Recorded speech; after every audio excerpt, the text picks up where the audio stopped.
This podcast is recorded on the traditional and unceded territories of the Musqueam, Squamish, and Tsleil-Waututh people. British Columbia, I've seen your mountains high, seen your pretty rainbows and your blue crystal skies, watched your winding rivers as they flow around the bend. To me, you're not a stranger, you'll always be a friend. I've walked your snow-capped mountains. Coming to you from the West Coast, this is Politicos. Today is March 25th, 2021, and this is episode 232. I'm Stuart Luneboom. And I'm Ian Bushfield. On today's show, Shannon Waters returns to recap the most recent session of the legislature, and then we turn our eyes to the Supreme Court of Canada's recent finding that the federal carbon tax is constitutional, much to many premiers of Alberta's surprise. First, thank you to the 101 people who contribute to keep the show going every month. Thank you to our newest patron, Dean, for signing up. You can join Dean and his 100 best friends at patreon.com/politicos. Politicos is in partnership with BC Today, British Columbia's daily newsletter dedicated exclusively to BC politics. Sign up for a free trial to have unique coverage of the BC legislature delivered to your inbox every morning. Listeners to Politicos enter the offer code CITIZEN for access to a special rate. For your free 2-week trial of the newsletter, go to politicstoday.news/free-trial. Let's jump into our first segment, Updates from the Ledge, with Shannon Waters. Welcome back to the podcast, Shannon. Nice to be here. So we've just rounded out the first session of the BC NDP's majority government, their first sitting, or their second sitting of the first session. I forget exactly how it works, but they're proroguing over their 2-week break that's just starting. Did I get all that? So we sat for a little bit in December, basically so that the NDP could get some money allocated to make good on some of its campaign promises. The BC Recovery Benefit was the big one there. So we had 2 sort of quick weeks. And yeah, we've been sitting for a whole month straight, which doesn't happen very often. And now there's a 2-week break. We'll come back. The House will come back on April 12th for another speech from the throne. But before we get into what's been going on in the House, and we talked a couple of weeks ago about all the bills that the NDP have been bringing forward, we've talked to you a couple of times in the past year about how it is reporting on the legislature during a pandemic. And I imagine it's pretty similar to the fall right now. Just how are you doing? Any big changes in your work life daily grind? We have variants now, so that makes things interesting and that much more stress. No, not a whole lot of changes recently. I would say there's still, speaking for myself, there's still a lot of frustration in terms of trying to get information out of the province, trying to get access during these briefings. It was actually weird because March 23rd of 2020 was the emergency session that the NDP held to allocate some funding in order to respond to the pandemic.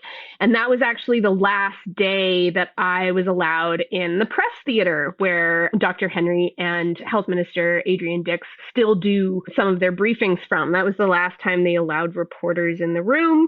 Since then, we've been told that we have to call in due to not being able to socially distance properly in the press theater. It was funny to look back at that time as anxiety riddled as it was, and I was already tired and I was already frustrated, and just realized that at that point in time we were getting daily briefings where they were taking 2 to 3 times as many questions from reporters as they currently are. I can't remember at that point if they had shut down follow-ups or not, but just reflecting on how long it's been since media access has been so restricted to public officials. Now, that being said, the fact that I am a member of the press gallery and I work in the legislature does mean that I at least have the option to request scrums with ministers on a daily basis. And so we have to request by a certain time each day. And unfortunately, at this point, this is not something that used to happen in the before times. But some days now we just get told, oh, a minister won't be scrumming today. So before, you could just hang out in the hallway and wait until they had to exit the chamber at some point to try and ask them a question.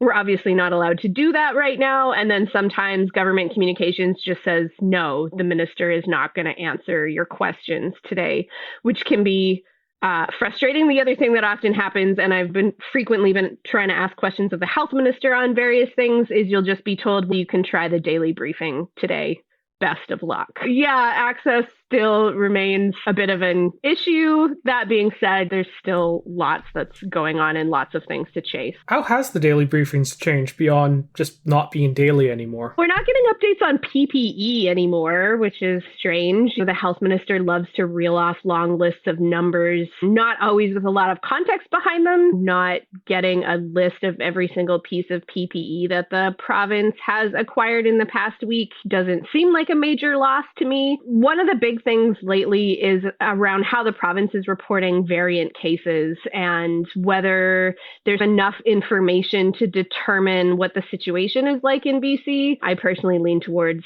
there's not enough information to have a very good understanding of how the variants are affecting BC, although we are told that they are now screening almost 100% of positive tests to see if they are variants.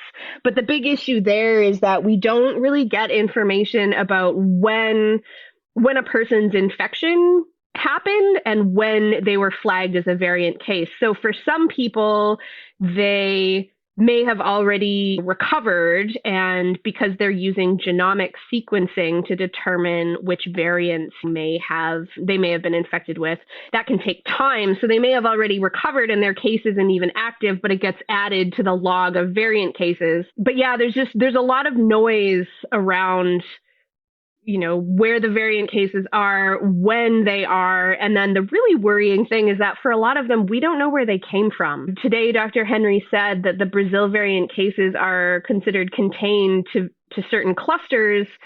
But the latest information that I've been able to find, we still don't know how they got here. None of the cases as of March 13th, which was the most recent BC CDC situation report, said there were over 60 cases and none of them reported recent travel. We now know there are a whole bunch more cases, but we don't know whether any of those have reported travel. And I haven't seen any information to indicate that we yet know how the variant arrived here. So when people look at the daily case report like today's, where they say there's 800 cases today, which is just a great number given we were at like a steady state of about 500 for 2 months there a day. But there have also been 191 new confirmed variants of concern. Those variants are probably all from cases reported earlier this week, but we don't know which are when.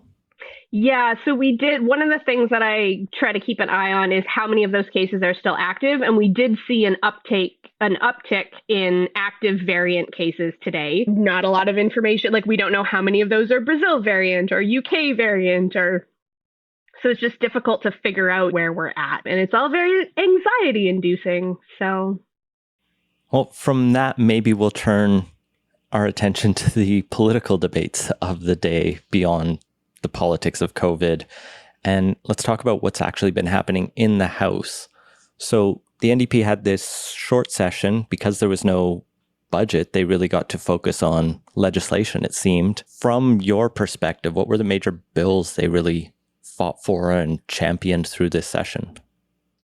So it's been there have been 9 bills that were introduced and passed this session. One of the big ones, and one that generated a lot of discussion and a lot of questions from the opposition at committee stage, was the Tenancy Statutes Amendment Act. So that's the one that's putting in place the rent freeze that the NDP had promised through the end of this year. And it also makes some changes to the requirements for landlords who want to do renovations on suites and might be trying to renovict, as people say, their tenants in order to do that. So it makes it a bit more stringent, is the word that's getting thrown around a lot, in terms of under what circumstances landlords can evict tenants. And basically what it means is they're going to have to go to the Residential Tenancy Board and say, these are the renovations that I'm planning to do.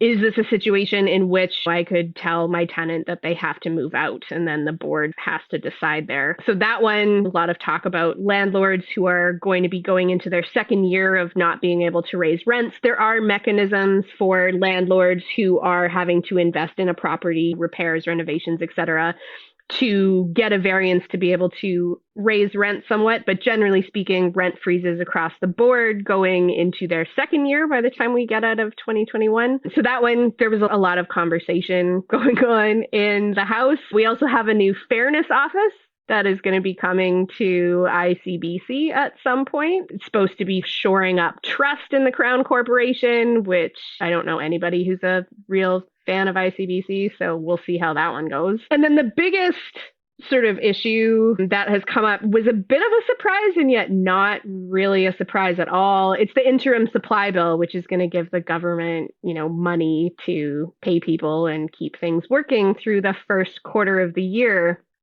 Now, the NDP has maintained that this piece of legislation is routine, and in a sense, they're right. They get introduced every year because what happens usually in normal circumstances is a budget is introduced. Recently, that's been in February. Aside from when the NDP first came in and did a budget update, I have always covered a budget in February. And then the House has to debate the estimates, and that takes a while. And so in the meantime, they pass an interim supply bill to keep the wheels turning. And it's based on the budget that's already been introduced. But this year, we don't have a budget. We're not going to get a budget until April 20th. So already that's unusual. And then the other thing the NDP did with this interim supply bill is they put a clause in it to basically have the allocation in the supply bill, so the amount of money that is going to be allocated and can be spent in the first quarter. They put a clause in there so that those allocations are based on the 2020 budget. So the budget that was introduced in February of 2020, pre-pandemic, rather than, as the law typically requires and is routine and usual, the 2021 budget. So the fiscal year in which that money would be spent. So already we're in territory that is unusual. And as the finance minister pointed out multiple times, we are in a pandemic, so things are unusual. But of course, the Liberals were not happy with this. Sorry, I just got a message there. The Liberals, of course, were not happy with this allocation. There was a very colorful question period in which Liberal MLA Mike de Jong used the phrase budget chicanery, which I have to say, I love the color there, and harkened back to the budget with the NDP government in the 90s and called Horgan and Health Minister Adrian Dix the budgetary blues brothers. And then everybody went back and forth about basically whose financial practices have been shadier over the past couple of decades. So this bill at second reading, and second reading is basically MLAs stand up and offer an opinion on the legislation that's being debated. Second reading saw almost half the House get up and talk about what is typically a fairly routine piece of legislation. And then when it went to committee stage, the Liberals tried to introduce an amendment that would have drastically reduced the amount of funding. Basically, it would have given the government 1 month of funding, so time to get through the budget. And then they would have had to basically go back and introduce another interim supply bill to cover 2 more months of the first quarter. But that could have ostensibly been based on the new budget that they just introduced, which the Liberals argued would make for much more transparency and accountability, et cetera. So it's been a very interesting, for me anyways, because I do a lot of nuts and bolts in the legislature, a very interesting piece of legislation to cover because the government's framing of the bill isn't really all that accurate. Like, it's not a routine piece of legislation. But then the Liberals, the opposition's insistence that this is just so unusual and out of the ordinary. Well, yeah, of course it is, because we're still in a pandemic. So you don't really expect anything to be routine anymore. But just the amount of debate that was generated was something that was really surprising to me. With that pandemic issue, do you have a sense of how much it's really affecting the nuts and bolts aspects of it versus a convenient thing for the government to say to have a little more flexibility with things? You mean the supply bill itself or like the session? The supply bill itself and like the late budget and all of that stuff. I think the bigger thing there is just the NDP majority that they now have. Previously, and it might not have been even so much of an issue prior to the fall election because of the confidence and supply agreement. So the Greens probably would have been bound to vote with the government anyways, but they did criticize this legislation and sort of the government's lack of transparency and just strong-arming their way through this legislation and giving themselves what the Liberals, and I believe the Greens as well, characterize as like a blank check. They're allocating like $13 billion. They're not having to really specify how they're going to spend it, what they're going to spend it on, and they're not really basing it on a real financial situation, because we all know that things have changed a lot since February of 2020, including the government's finances. So I think the pandemic, in a way, I would say, provides some context and maybe a bit of cover for the government to say, look, this is something we need to do. It's a pandemic. We need to be able to offer support to businesses and individuals. We need to be able to pay, for instance, healthcare workers who are the front line of this effort to contain the pandemic. This has to happen. But really, at the end of the day, it's the fact that they have such a large majority in the chamber. It means they can vote down all of the amendments, and it means at the end of the day that the bills they want to pass get passed. There have been a couple places where the opposition, not on the supply bill though, I think, but at least there's been at least one amendment I think the government did accept on the firearms bill, if I'm not mistaken. There was, and that actually came from Green Party MLA Adam Olsen. That was another fun exchange to watch in the House. So the Firearm Violence Prevention Act, Bill 4, is basically meant to crack down on the transportation and sale and basically like movement of, or illegal movement of firearms through the province. And one of the provisions in the bill would have made it illegal to have a loaded weapon in a boat or vehicle, just a blanket provision, if I'm remembering correctly. And Adam Olsen brought up the fact that this could be an issue for Indigenous people who are entitled to hunt under Indigenous rights and title, and had a very personal connection to this case because it turns out his father was actually charged with having a firearm in a vehicle illegally and ended up in a decade-long court battle to get the charges thrown out. Now, when Olsen first raised these concerns, Government House Leader Mike Farnworth said there'll be court remedies and the court will uphold Indigenous rights and title in any cases where, say, a law enforcement officer has overstepped their bounds in this case. And Olsen was really not impressed with that suggestion that Indigenous people should have to resort to the court system in order to be able to enjoy the Indigenous rights to which they are entitled. And so he actually called for a pause on that clause in the bill and let the government figure out what they were going to do with it. He also shone a light on the fact that the government hadn't directly consulted with nations that have those rights. They had consulted with some First Nations organizations and representative groups, but not directly with First Nations who could be affected. So yeah, Olsen won this pause, and then the government came back and basically made that clause subject to the Constitution Act, so that Indigenous rights and title would take precedence in those circumstances.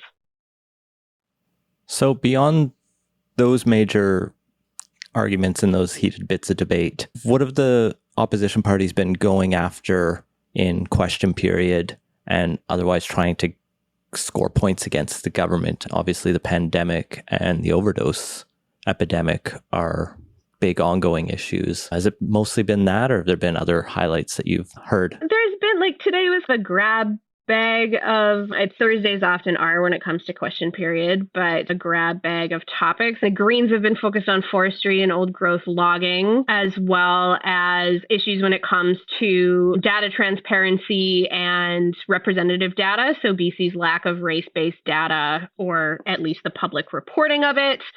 Various aspects of the vaccination program rollout. We had that major snafu on the first day that vaccination appointment bookings opened, and the opposition certainly made hay out of that one. Yeah, it's been interesting to watch because you're still getting a sense of the new MLAs in the House. And of course, it's a hybrid session. So there's about 24 MLAs who are actually in the chamber, and then the rest of them are up on these giant TV screens. So you're only seeing a few sort of individuals at a time. Access to mental health services and also addiction treatment and recovery were definitely recurring issues as well from the Liberals, as well as to a certain degree from the Greens.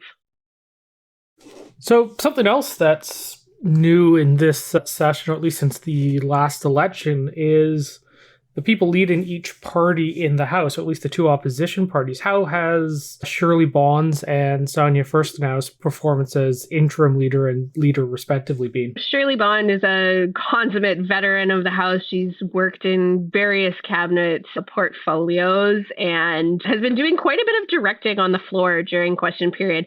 So the Liberals have a new House leader. Peter Millibar is now their House leader after former House leader Mary Polak lost her seat in Langley. So Bond has been doing a lot of you'll see her like pointing to people and being like, it's your turn to get up and stuff like that. The Liberals have also been deploying a strategy where they often only do one question at a time from various MLAs rather than having any follow-up questions in question period, which is an interesting tack. I think it's partly about getting various MLA's experience in question period, and then also to a degree seeing what sticks when you're asking a question. Bond does a weekly media avail, which I think is quite appreciated by a lot of reporters because she takes every single question from every single person who wants to ask one, which is not something that is happening with the government these days. Yeah, Shirley, I think, is very well respected generally, but at this point in time, the Liberals are in a weird space. They've started a leadership race, but there haven't really been a lot of entrants yet. There's still a lot of speculation, people getting organized behind closed doors or like waiting in the wings for their moment to jump in. So she's in a strange position. She said she'll remain neutral on the race, and she's here basically to ensure that the party can do its best to hold the NDP government to account, despite the fact that they have an overwhelming majority, which does clip the Liberals' wings in a way. There's only so much that they can do when it comes to any sort of policy issue or legislation. Yeah, the Liberals are in such a tough spot. Like they're struggling, I think, to get attention outside of the legislature, even if Bond and some of those who are still in the legislature are doing, the best they can. Have you seen any standouts from their caucus? Anyone who you think, not to fully ask you to speculate, but anyone who seems to be angling a little bit towards trying to get a presence for themselves to maybe launch a leadership bid? I know you had a recent interview with MLA Mike Bernier. Yeah, I had a chat with Bernier over the supply bill and just threw in a question at the end because he did get into the previous leadership race. And also I had recently heard that Prince George Mackenzie MLA Mike Morris would not be entering the race. So they already have one Liberal MLA from Skeena, Ellis Ross, who has said that he's going to run. He, I believe, is the only one who is 100% said, yes, I am doing this. So I asked Bernier, or are you thinking about another bid? How are things going? That kind of thing. And he said, nope, not right now. I'm not considering it. I'm not putting a team together. But he also said, you never close the door entirely. Take that for what it's worth. Bernier's been around a long time. So if the party is looking for renewal and going in a different direction or a bit of a rebrand, he might come with a bit too much baggage. He's also somebody who knows his stuff, who has a lot of experience. So it'll be interesting to see if he ends up backing somebody, or one of the things he basically said was, I want to see who gets into the race. I want to see if there are people who good leadership caliber, who I believe could take the party in the direction they need to go. So maybe the race is running until next February. Maybe 6 months from now, he takes a look at the field and says, you know what?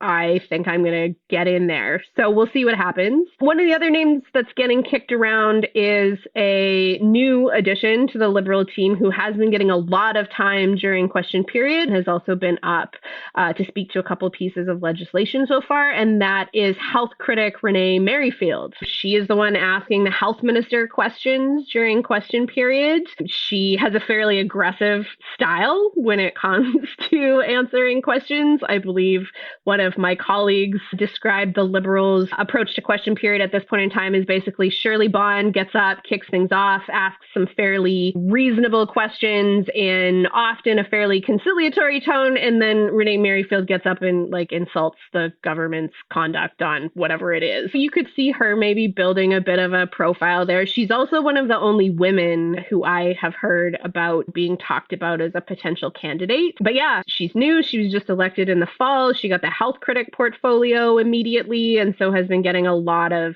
time in the House to hone her skills on that front. Oh, yeah, so I think that's a decent overview of the Liberals. In terms of what's happening with the other opposition party, how is Sonia Furstenau doing as the still fairly new leader of the Green Party? Yeah, it's been really interesting to watch the Greens evolve a bit since the election. They are no longer the junior partner with the government. And so that has given some room for them, I think, to be a bit more critical, a bit more forceful in that criticism. We've seen it a bit with Adam Olsen, like I said, on that amendment. He's also called out the government over this weird little issue involving a part of Premier Horgan's riding that was designated as rural and given sort of a chance to compete for funding that goes to rural areas. And Adam Olsen pointed out that parts of his riding had also been angling for that designation for literally years. And then on the eve of the election, part of Horgan's riding got it, and it took until, I don't know, January or February for Olsen's riding to also get included in that. Adam was making a lot of noise on that front, and I've certainly seen a bit of a shift in the question period tone. So previously, the Green questions were often almost like friendly questions. We don't have those here in BC, but certainly in Alberta and also in Ontario, like government MLAs get to ask their caucus colleagues sort of puffball questions about government policy and stuff like that. And the Greens, there was still some critical stuff there. Andrew Weaver getting up over LNG certainly springs to mind. But these days, they're a lot punchier in the House. And we really saw that today with the Green Party leader going after the forest minister over the situation in Fairy Creek, which is an old growth valley on southern Vancouver Island that is still old growth trees, and there's a company that is getting ready to log them, and there are a group of protesters who are trying to shut that down.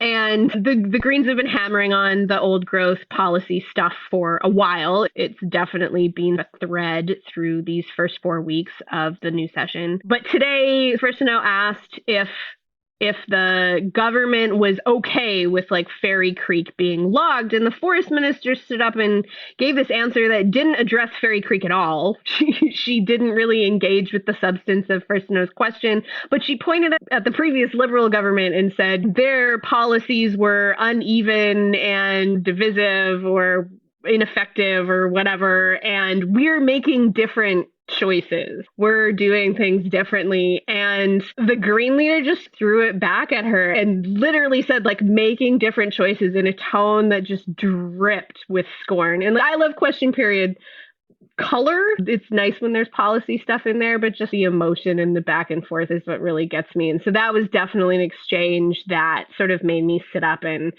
take notice. And the Furstenau basically said, we're going to have to answer to our grandchildren on this. Like, we are going to have to explain to them why there are none of these giant trees that we remember.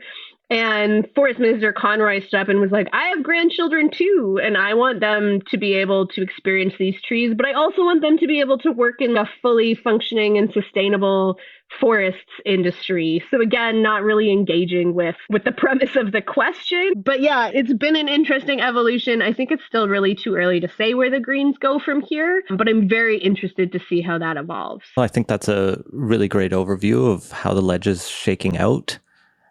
I totally agree. It's definitely interesting to see how the opposition parties are recentering them, both of their existences in the midst of all of this.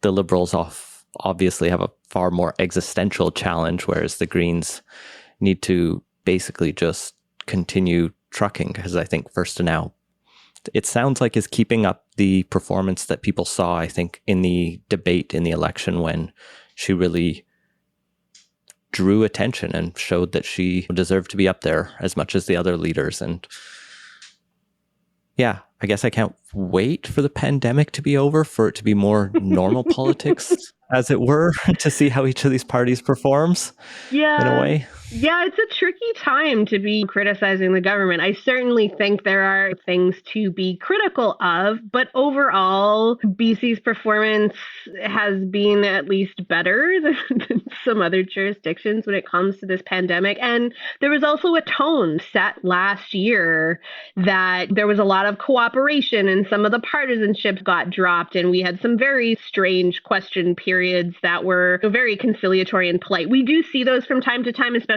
on issues like the overdose crisis, where nobody wants to be getting too partisan. But yeah, it's a tricky time to be trying to criticize the government, especially when it comes to healthcare type issues, because I think there is a sense that there's still a lot of support and it's maybe not entirely appropriate. And I don't know that's going to shift maybe once we get back to the fall, maybe once we get to potentially an in-person session in October. Although estimates, I think, will also provide a little more leeway on that front, where once they're talking about how the government is planning to spend the money in the upcoming budget, there's more room to criticize and dig down into some of the policy issues there. Yeah, I'm actually a little surprised we haven't seen more pushback against this government on the pandemic. I guess it's a bit of a hard area to really go on the attack too much with, but I don't know. I just we're not doing great case number wise, and it's really hard to see that if, say, Christy Clark was still premier, whether or not there'd be quite as much leeway on this from the opposition parties, even if every single policy decision was made the same. Yeah, and it's one of those, like I said, I do think there's plenty of room to criticize on plenty of issues. The overdose crisis springs to mind. And we just had another month where over 100 people died. We're into 11 consecutive months where more than 100 people died. Many of those months being the worst months that BC has ever recorded when it comes to fatal overdoses. And all the mental health and addictions minister has to say is we must do better. And then she talks about 2019, when, credit where it's due, because apparently this is what the minister needs to hear, overdose deaths did go down for a little while, and that is likely attributable to some of the government's policies, etc. But since that time, more than 2,000 people have died while the government talks about what it needs to do, what it will do, what it's going to do. And I just don't see how that is an appropriate response to literally thousands of people dying. Like today we had 5 COVID deaths. Yesterday we had 3 COVID deaths. And based on the numbers from February, we're seeing 5 people die of overdoses every single day of the month. And the health minister doesn't stand up every day or even twice a week and offer condolences to those families the way that he does to the families of people who have died of COVID. At the same time, criticism from the Liberals don't necessarily land super hard on that issue because they had their own struggles in dealing with the overdose crisis. And they've also focused on only certain aspects of the response to the overdose crisis. Yes, we need more treatment and recovery options for sure. That is not in question. I'm not arguing with that at all. But given how bad the situation has gotten, issues like safe supply and decriminalization are probably a bit more pressing in a way, and that they would be a more immediate intervention while the government tries to build up treatment and recovery. So I think part of it is that we do have a government that's in a very strong position, having come off an election where they increased their seats and have a stronger grip on the legislature. And then we also have 2 opposition parties, one of which is in a almost like an existential crisis, trying to figure out where they go from here after their second consecutive election defeat. And then the Greens, who had just picked a new leader and had yet to really figure out where they were going to go with that before they went into the next election. Lots of different dynamics going on right now when it comes to the way parties are engaging in the legislature. So it's a session of being told to do better and do more without the government really doing any better or doing any more. But here we are muddling along. And telling us, the citizens of British Columbia, to do more, whatever that means, every time they announce these, frankly, quite worrying COVID case numbers that are coming along. And like I said today on Twitter, I just keep thinking about frontline healthcare workers who have been dealing with this for a year now. and are seeing the situation get as bad as it's ever been again, like all over again. If it was me, I do not know how I would be coping. Yeah, and they're actually planning on lifting some restrictions. So in some ways, they're actually doing less. But we need to do more, Scott, more. At least the numbers are much lower for you in Victoria than they are here in Metro Van, where all the cases seem to be.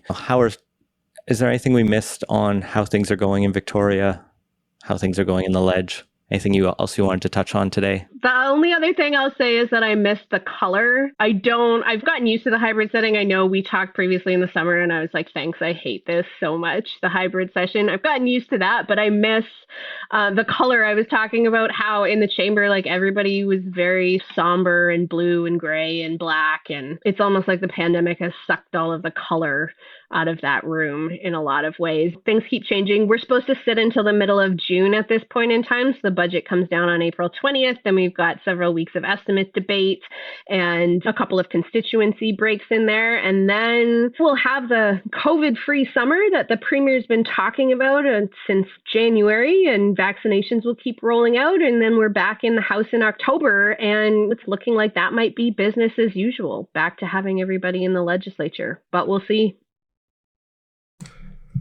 Well, Shen, thank you so much for joining us. But before you go, could you tell our listeners where they can find you and your work?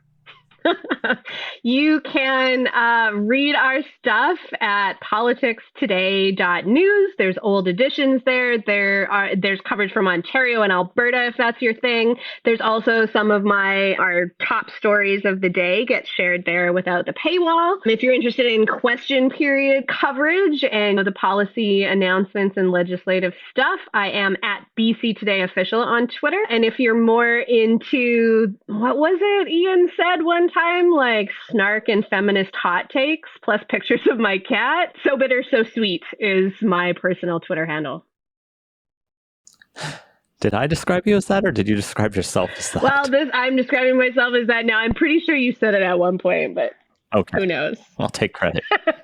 Thank you so much for joining us once again. Always Shannon. A pleasure. Thanks for having me.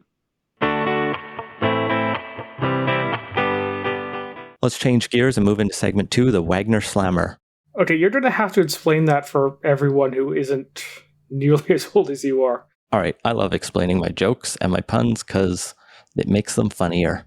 So the case around the Greenhouse Gas Pollution Pricing Act, the reference case filed by Alberta, Saskatchewan, and Ontario that tried to find the carbon tax imposed by the federal government, the backstop, to be unconstitutional.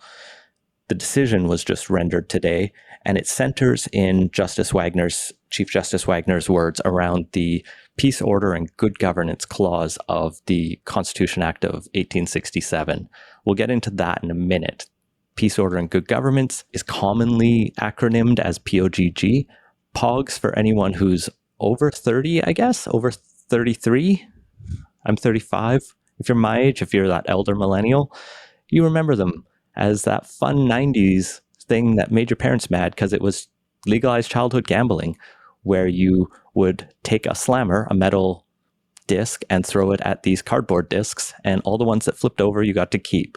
Well, Justice Wagner just slammed down on Alberta, Saskatchewan, on Ontario, and took away their provincial autonomy. Okay, that's a decent explainer for us middle millennials and younger who do not remember that part of the 90s. But let's talk about the actual ruling. Why don't you get into what it was that Justice Wagner found today, with the caveat that we both have not read the several hundred paragraph long judgment. Neither of us are lawyers, and we are largely basing this off CBC's pretty good coverage. Yeah. I think I read the Globe story. But yeah, apparently it's a 35,000 word decision. So yeah, we did not get a chance to read through this in the few hours between being released and us recording, because we both have jobs, and unless that changes from our Patreon, hint, that we're have to go off the excellent reporting done by CBC, The Globe, and all those other journalistic outlets. Like, I'm technically on parental leave still, which is a job, let's say. My wife's on spring break, and so we walked around a park and enjoyed the sunshine this afternoon. That's my excuse. Okay, some of us were actually work. But regardless, yeah, this was a huge decision. Just the interveners and which parties took several pages at the start.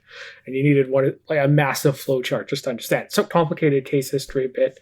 I think they merged a bunch of them as they were coming up through the various appeals courts. But from all that, the Supreme Court took a look at it and decided on SITS 3, or arguably SITS 2.5 grounds, that the carbon tax is constitutional. Specifically, it was based on like you said, the Peace, Order, and Good Governance Clause, which was a little interesting in that I think everyone had figured that this was going to be a taxation powers question more than anything else, and that would very clearly be within the government's purview, but instead the court ruled on slightly different lines. But regardless, the assumption going in here was that this was very likely to be upheld, and ended up, being upheld.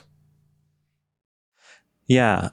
Wagner basically because the central tension here is within the division of power set out in sections 91 and 92 of the Constitution. Provinces have the power to regulate and protect the environment, as well as regulate natural resources. And the carbon tax and the carbon tax backstop clearly affect those realms. But what Justice Wagner rules, and what he points to, is that climate change is real. It is caused by greenhouse gas emissions resulting from human activities, and it poses a grave threat to humanity's future.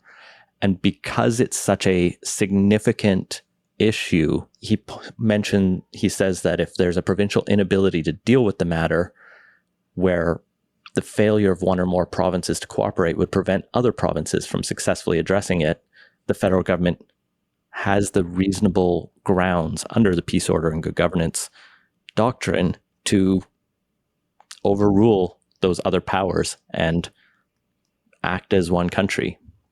A failure to include one province in the scheme would jeopardize its success in the rest of Canada. That might not be true of PEI, but it's definitely true of Ontario.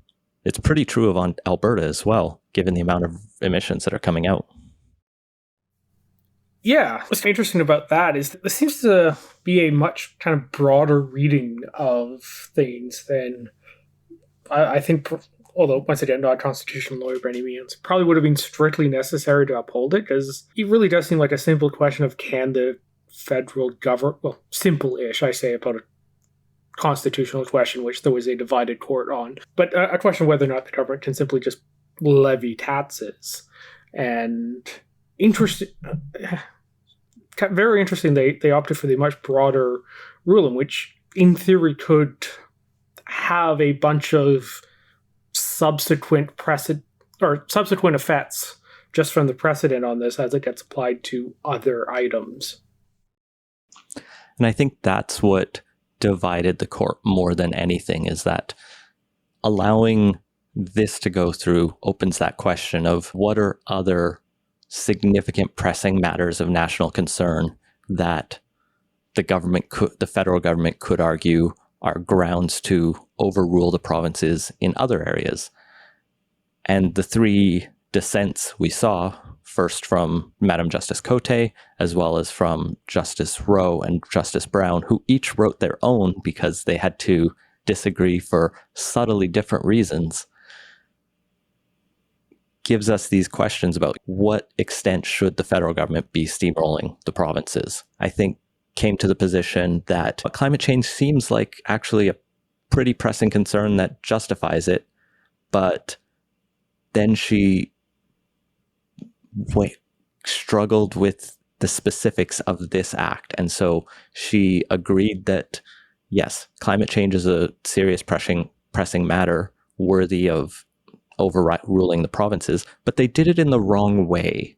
And therefore, too many too many powers were given to the executive. And one of our patrons pointed out that her concurrence or her dissent referred to Henry VIII clauses and some esoteric notions that aren't discussed too much in Canadian jurisprudence that tends to be a lot more, I don't want to say contemporary, but not referring to long dead kings. Well, it's not entirely out of the question to refer to long dead kings.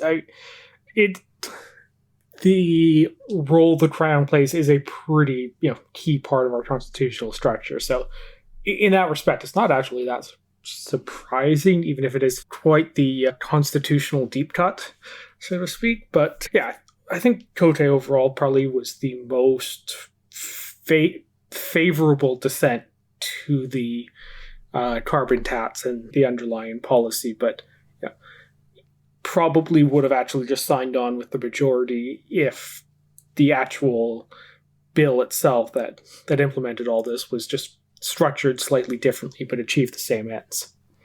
So it's really like a partial dissent more than the other two, which I think more fully disagreed with the ruling. Yeah. Justice Rowe, I think, was the next closest to the majority, although he definitely didn't agree this was a worthwhile invocation of the Peace, Order, and Good Governance Clause. He said it should be a residual and circumscribed power of last resort. He's like, that clause is important, but let's almost never use it, and definitely don't use it here. Versus Justice Brown really doesn't seem to like the idea of the federal government ever stepping on provincial powers.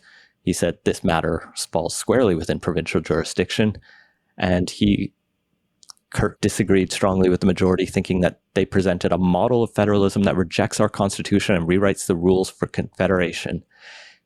He's afraid that we're going to suddenly have national standards for intra-provincial trade and commerce, for health and management of natural resources, which actually having a standard for intra-provincial trade might actually be helpful to this country. Yeah, that's definitely one of the ones where I can see the strongest argument for a national structure and national standards. The country's slowly moving in that direction. But yeah, some of the other ones I think is absolutely important to retain a division of powers. And one that is also clear, and this is, I think, something that I've had a bit of a long-standing issue with, is the way that Canadian federalism as practiced often, I think, blurs boundaries of which level of government's responsible for what in a way that's not super great when it comes to maintaining democratic accountability. You mentioned health there in that list, and I think that's actually a pretty key example where provinces and the federal government both have a tendency to try and dodge responsibility on the issue by blaming their partners in the arrangement for any issues that arise. And it ultimately, I think, makes the overall healthcare system less democratically accountable than ideal. Like, I get that. And I think, like, at the same time, I'm also very open to federal minimums, perhaps, is the best way to view it for each of these realms. If we take healthcare, for example, we do have the Canada Health Act, which was brought in as a negotiation and a compromise between the various provinces. And any province can technically opt themselves out of it, but if they do, they lose a lot of money. And so the incentive is on every province to buy into that, which ensures that Canadians have universal, accessible, transportable, and whatever the other couple values I'm forgetting from the Health Act are across the country. And it's the kind of obsession and focus on strict division of powers that has impeded our ability to get, for example, pharmacare effectively done outside of Quebec. Although here in BC, for example, you get the province saying, we should have a pharmacare plan, but we're going to wait for the federal government to act on it. And the federal government says, we're just thinking about it. So I think we just need bolder politicians. And I don't know whether going stricter to our constitution will bring that about or not. But at the very least, Trudeau's boldness on a carbon tax, he was probably less bold on a carbon pricing scheme than the NDP or Greens were in that election in 2015 when he promised it. But more bold than the Conservatives, it did pay off for him, and we now have a national constitutional backstop on carbon pricing. Yeah, so overall, definitely a strong win for Justin Trudeau and the federal government overall on this. I think a bunch of the provincial governments that have moved in the direction of a carbon price done in province, BC in particular was long ahead of the rest of the country on this respect. Arguably not a big deal for us out here, but definitely federally very impactful. But not everyone's happy with it. Particularly Scott Moe and Jason Kenney were pretty livid about the outcome of this, which is both unsurprising, but also at this point there isn't much they can do, and maybe they should take a cue from John Horgan and his loss at the Supreme Court when it came to the Trans Mountain Challenge, and just use it as a way to move on and wash their hands of the issue. And the tougher thing, though, for Kenney than Horgan is Horgan could just say, I've used up every tool in my toolbox. I have to leave it to others to fight this fight. But now Kenney is left in the position where he's used up all his tools, and now he either has to allow the province of Alberta to be taxed by the federal government under their carbon tax, or he has to reinstate effectively the carbon tax that he tore apart that Rachel Notley's government had brought in. Now he could change it in a different way and implement it slightly differently, but he's that meme of the superhero sweating over the two buttons. So do I bring in the Notley carbon tax or the Trudeau carbon tax? He's got no good option, but he actually does have to act here. No, if he doesn't act, the Trudeau one just comes in. So it's the path of least resistance. But it wasn't just, I think, the provincial Conservatives that got stuck out on this issue. The federal Conservatives have been fighting the carbon tax since the day it was even considered an option. And it's almost like the one defining policy of the federal Conservative Party for the last few years has been they are against the carbon tax. They might be many different things to many different people, but the one thing for sure is that they are going to repeal the carbon tax. And along came their policy convention this past weekend that we'd been hinting at the last couple of weeks. And the biggest headline out of that was that they had rejected adding climate change is real to their policy book. Yeah, this came out Saturday, which followed the Friday speech by Erin O'Toole, which was a pretty decent speech, I think, positioning the Conservative Party as a party that was much more focused on reaching out to a broad swath of Canadians than just the rural Alberta and Saskatchewan parts of the party. And a key part of that speech was O'Toole saying that climate change is real. We're going to have a real policy on it. We're going to get rid of the carbon tax, but we'll have a real policy that tackles the issue from another direction. And then the party, or at least the people that were at the delegates at the convention, just undercut him on that one in a way that just gave the Conservatives a week at bad press. I think undid any good work they'd been doing up to that point, and just makes the whole party look disorganized and unsure of its direction. Yeah, the policy, I don't have the wording in front of me. I haven't actually seen the exact wording, but it was defeated 54 to 46% in the vote. And it said climate change is real, the party is willing to act, and refers to a number of things like promoting innovation and green technologies. And it's one of those things where, because of the way policies can be worded, there might actually be legitimate reasons for conservative members to have rejected it, but still support the motion that climate change is real. Like there might have been too much packed in there. I'm not totally sure, but the headlines coming out are just so bad that you had to wonder, like, if the party brass didn't think this was going to pass or was unsure if it would pass, why did they let it get to the floor? Because this was the inevitable outcome if it failed. And the best case scenario, if it passed, would be some of their members in Alberta got annoyed, but they could burn those members because who else are they going to vote for? Yeah, I think the most charitable interpretation was they were so focused on what we were talking about last week about potential social conservative anti-abortion motions coming forward and getting a raft of bad headlines out of that they put all their focus on ensuring that didn't happen. To their credit, it didn't, but that also meant prioritizing other things on the list to push those ones down, and this was one of those items that ended up on the prioritized list, so got to the floor. And yeah, the most charitable interpretation is the staffers were super focused on the other thing and let this one slip by, which also is not great.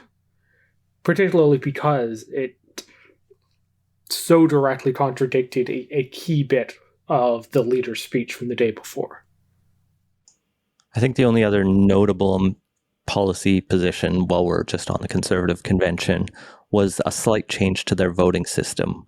Their system's a little bit confusing right now, but there essentially is 100 points per riding for however many members are in that riding.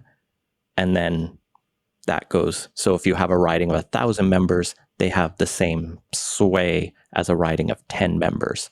And what they've done is basically say, if you have fewer than 100 members in your riding, you only have that many points. So those not very conservative areas where there's only like 10 members now only have 10 points to contribute rather than 100. And it's a way that I think makes it a little... Ideally, it will encourage conservative leadership candidates to sell more votes or sell more memberships in those smaller parts of the country, but potentially risks re-entrenching the populous areas for the Conservatives. I don't think there's that many ridings where there are fewer than 100 members in there. And even so, there are... Even those least conservative ridings still have thousands of people who vote conservative and are reachable by a party out to sell membership. So I just pulled up the 2019 results for my riding of Vancouver East, which is about as strong an orange a riding as you can make it. And the Conservatives only pulled in 12% of the vote, but nevertheless, that's still nearly 7,000 voters. If you can't pull 100 people in the middle of a big leadership race out to vote in one, that's just a failure on the part of the leadership campaigns. Eric Grenier in CBC points out this would change about 59 ridings in the 2020 leadership contest, all but 7 of them in Quebec. So it pretty much hurts Quebec Conservatives, and the party needs to grow there if it wants to win again. Yeah, and that goes to the broader challenge that the Conservative Party, and also just, I think, a lot of right-of-center parties are having right now, is that there is very much a disconnect, and it's, I think, more pronounced than any time I can think of, between where the base of the party is and where the party needs to be to win. And it just seems like there's way less willingness to compromise on some key areas that are needed just to make those changes. And the base keeps pulling leaders into not helpful directions as the leaders are trying to make their parties more electorally viable. And it's, a challenge I think the BC Liberals have. It's a challenge the federal Conservatives really have. I'm not sure there's a good way out of it beyond, I don't know, maybe losing another couple elections and really getting annoyed to the point where they feel the need to compromise. But still, it doesn't leave them in a good spot, and it's going to make it real hard to win the next election, because appealing to the voters that make up the base, particularly the rural prairie ridings, there's just really nowhere to gain there. Adding a few more points just doesn't help, and crafting policies explicitly to appeal is just unfortunately going to alienate a lot of people in the swing ridings in Ontario, Quebec, and BC. There you have it. Days after Conservatives refuse to say climate change is real, the Supreme Court of Canada does.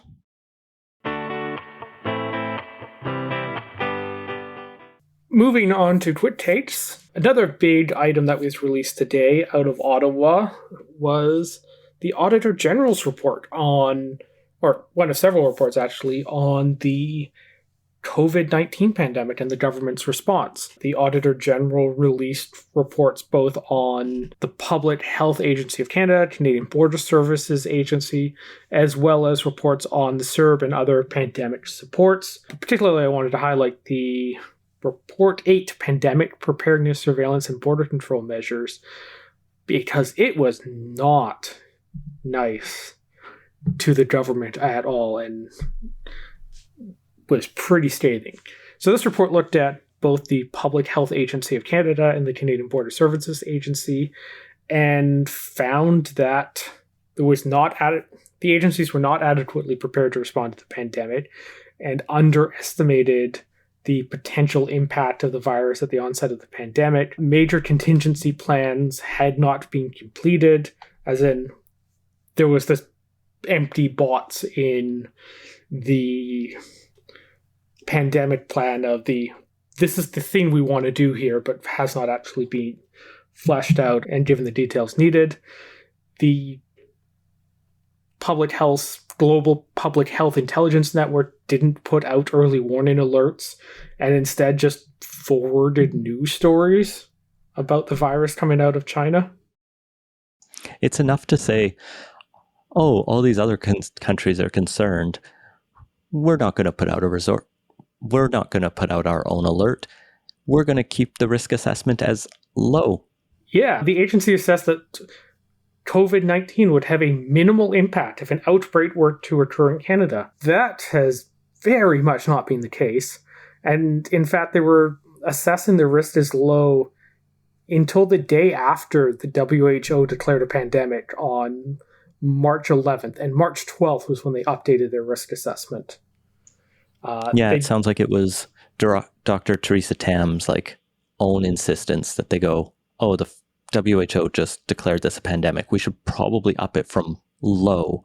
It's the same frustrating Canadian exceptionalism that you get across the board whenever you just talk to random people. And I'm probably guilty of it from time to time, where you can look at global news and go, that couldn't happen here, until it exactly does. We watch those stories out of Wuhan and Italy early where things were bad, and we're just like, that's weird. That won't happen here. We'll be fine. We weren't. Which there's no reason to think that. Italy is a G7 nation, one of the largest economies on the planet. It's a developed country with a good healthcare system, was completely overwhelmed, had to put in draconian lockdowns just to try and check the spread of it. Hospitals were overwhelmed. There's no reason why anyone looking out around the world and seeing the challenges our peer countries were dealing with the pandemic shouldn't have been concerned about it here, and certainly not have thought the impact would have been low if there was an outbreak going to occur here. And it was also found they didn't even prepare a forward-looking assessment of the pandemic risk. So yeah, just a complete failure overall on the part of the Public Health Agency, not really preparing for this in some ways that should have been obvious. And if in February, March of 2020, if the Public Health Agency wasn't stepping up, then the government and the ministers and their staff should have absolutely been pushing for more detailed, more thorough analysis and risk assessments to be prepared, because it was obvious back then that this was going to be a big problem. And there's just no excuse for being caught flat-footed on this one after countries outside of East Asia started to experience some significant case counts. Even no excuse after we had the SARS scare in this very country and the issues that Toronto faced when it arrived here back then. But it wasn't just Public Health Agency of Canada that got cursed by the Auditor General. You mentioned Canadian Border Services Agency, where, for example, the Auditor General points out that they didn't know if 2/3 of incoming international travelers followed quarantine orders in those early days. So people were just arriving. They were like, you need to quarantine, and then did fuck all to follow up with them. Yeah, and we finally got around to put it in some quarantine hotels only, a couple months ago? I think it was February. Last month is when we started really implementing that.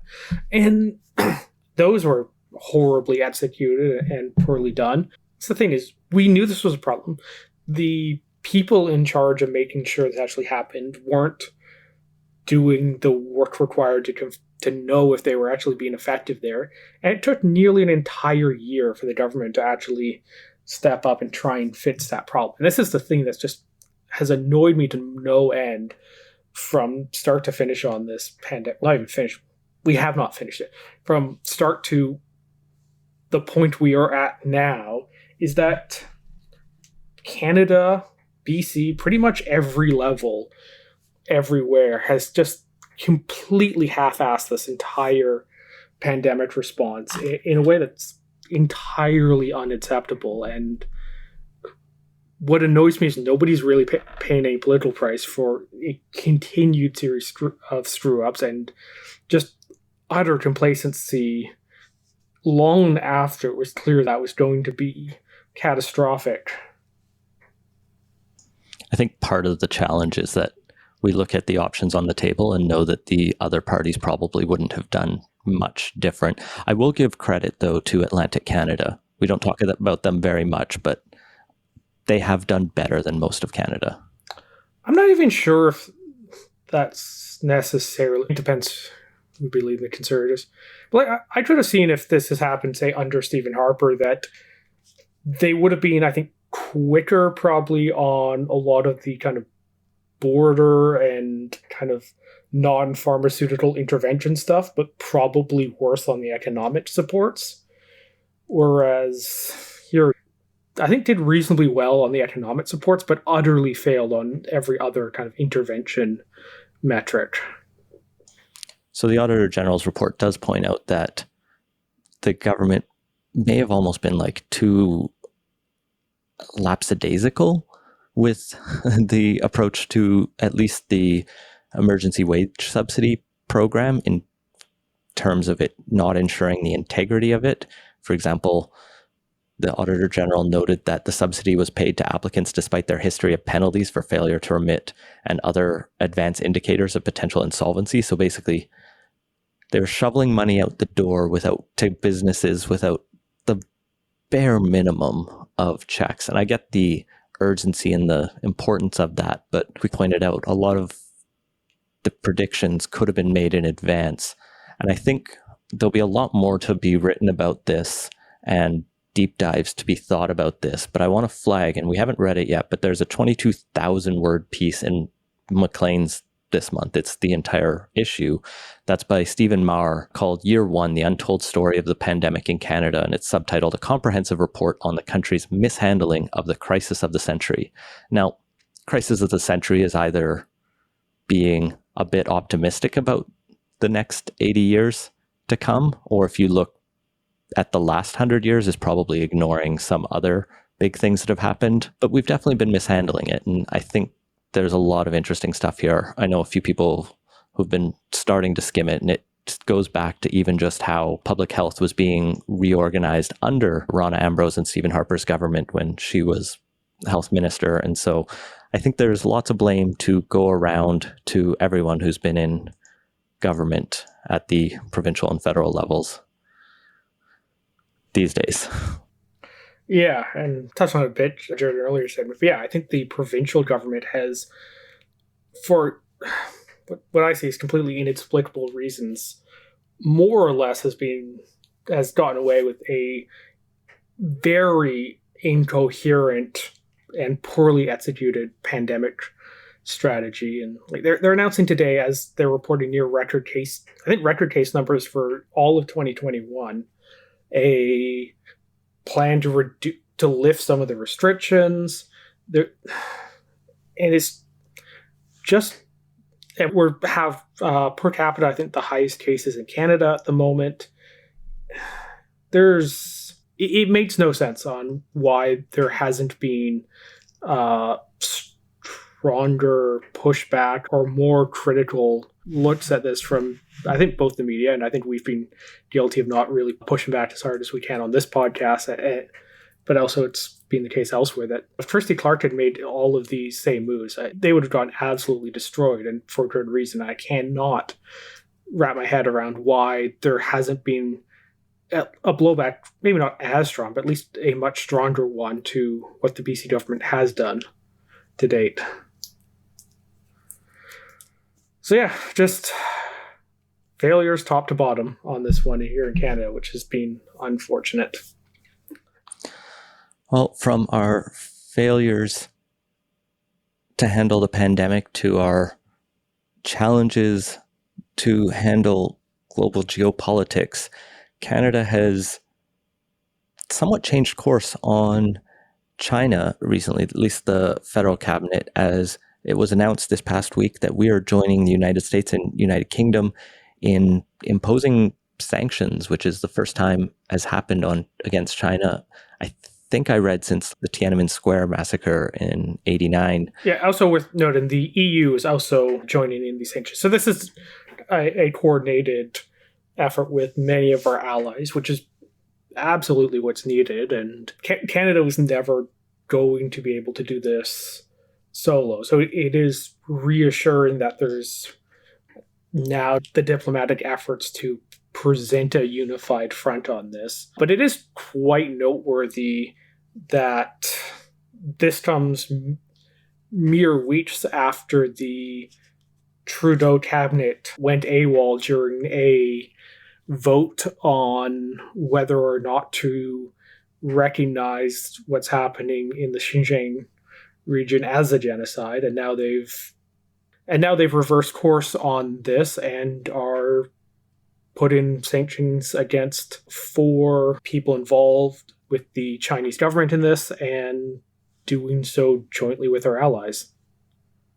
And this, I don't know exactly what the government's communication strategy around this is, but if I had to, justify those 2 seemingly incongruent actions, I think the approach I'd be taking is emphasizing that foreign policy is a executive level decision in this country, and it's one where the government sometimes works publicly, sometimes works behind the scenes. We are excited to announce these measures publicly today. We didn't take part in that vote because it's not the view of this government that the legislature should be dictating foreign policy to it, something like that, but then just get on to the main meat of why you're doing this, which is the ongoing human rights crisis and genocide of the Uyghur population. And maybe it would fly. that I think is probably more coherent than anything that's been, or than what a lot has been said out of the current government. To be fair, their comms has not been great on a lot of issues. Yes, they're not a particularly coherent governing body. And yeah, the only other thing I'll add is that this also comes on the heels of the 2 Michaels going to trial in China, which Canadian diplomats, as well as many of our allies, they sent their diplomats to observe and were barred from being present at the trials. So that also, I think, is probably not unrelated to the decisions on timing on this. And just to quickly wrap up today's show while we're on the subject of difficult Liberal Party comms strategies, there was a weird story out of Parliament where Liberal House Leader Pablo Rodriguez has asked committees, the Liberals have been asking committees not to call political staffers, but now they are directing ministers to tell their staff not to appear before committees to try to curb supposed abuses of power by the opposition parties who are trying to get answers on everything from the handling of the pandemic to the ongoing ethics scandal around the We charity, remember that, and a number of other ongoing issues. The Conservatives have been trying to get answers out of the government, and where they can't get ministers to give good answers, they've been asking staff. Famously, they had Katie Telford and Gerald Butts appear before the committee last year, and the Liberals they're not as happy to have all of the backroom people dragged before them. They want to keep ministers in the front line because the buck stops with them, and they're protected by parliamentary privilege. So it is fairly rare, I think. People who watch the committee workings in Ottawa much closer than I can weigh in onto how unprecedented this is. It's happened before for sure. But yeah, it's just weird to call this an abuse of power because Parliament has every right to subpoena pretty much anyone in the country to come before them and give testimony, and it's really not up to ministers to decide who does and does not show up to a parliamentary committee. That's up to Parliament, and if Parliament wants to bring the staff in front of them, then that is their prerogative, and it's... Yeah, the opposition may be playing a little fast and loose here, particularly because the motion has a clause that's basically, if the PM shows up, we're not going to call these staffers. Nevertheless, calling this an abuse of power is, I think, pretty rich coming from a government that is incredibly centralized in the PMO. And this is basically a absolutely minuscule bit of accountability the Parliament is actually inserting here. So that's just absurd rhetoric. Well, we started today's show off talking with Shannon about how the BC government is avoiding accountability, and we'll end it with how the federal government is avoiding accountability, a true Canadian tradition. And that has been Playtoast. Find links to everything we talked about at playtoast.ca. Support the show and get access to our Slack channel at patreon.com/playtoast. Our intro music credit is Beautiful British Columbia by Serge Plotnikoff. Playtoast is a production of Lead and Boot Media, and editing services are provided by CHLY 101.7 FM in Nanaimo. Wash your hands and stay home. Thanks for listening.